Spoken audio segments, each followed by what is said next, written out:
The dragon's spiritual path, or the spiritual journey, also being called Draconic Wicca, is called like this because it has comparisons with normal Wicca, such as using magic and using the energies of nature.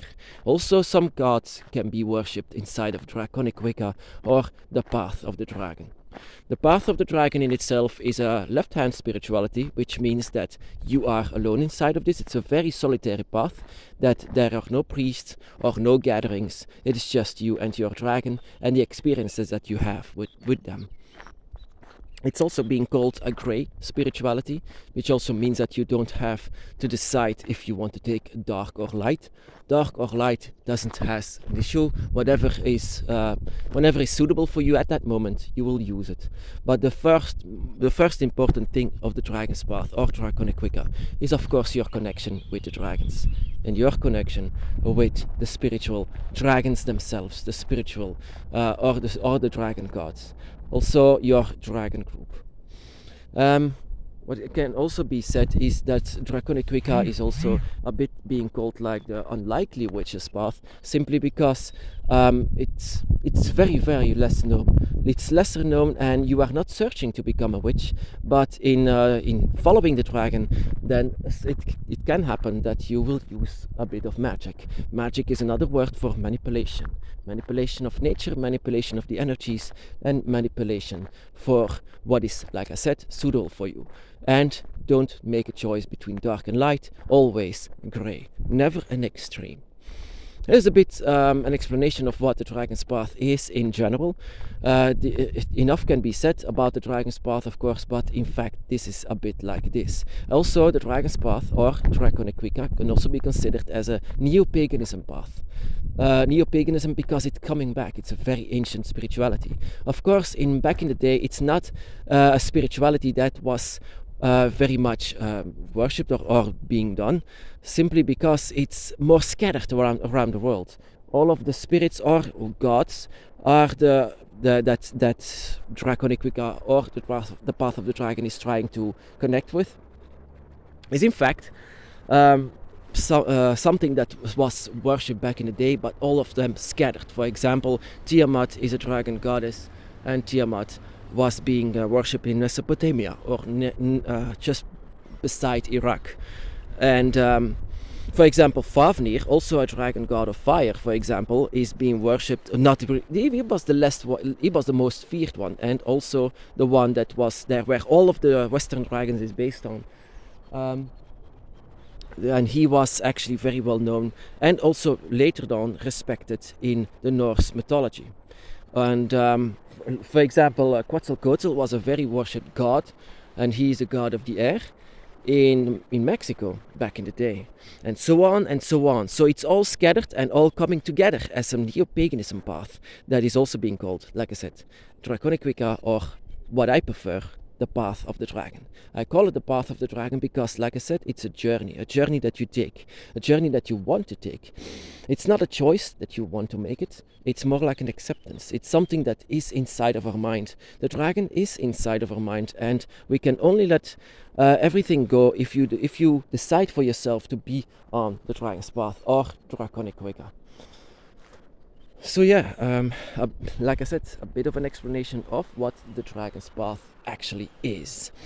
It's something that I follow ever since 2005, and I try to have this information of what the Dragon's Path actually is. Or maybe I never actually in the beginning never called it the Dragon's Path, but later on I came to decide that this is indeed a journey. So this is indeed a path. It's like you can take. Some people take a path of religion, when this is in fact the path of your own. Like I said, it's a left-hand spirituality. Left hand is the path of your own, the path of no one else, not your parents, not your children, only you. And not to take a form of any extreme like dark or light. In the most religions, it's always a search for light, light, light. But in the path of the dragon, we accept a bit of more the darkness. So it becomes much more a broken kind of white.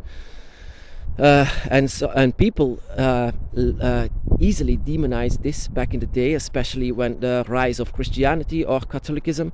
The dragon was very heavily demonized due to, of course, Fafnir's story was being used. as some kind of a way to suppress people.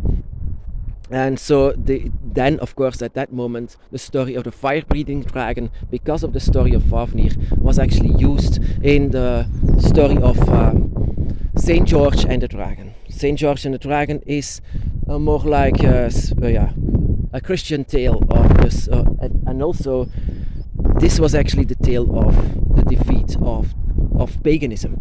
This because in this religion it was heavily known that the path of the dragon, or the worship of the dragon, like Tiamat and Fafnir and things like this, that this was indeed something that people did. So they needed to suppress this, not only the dragons, of course, but it was with all of spirituality back in the day. So this was in fact the reason why the dragon was back in the day was very much damaged. But I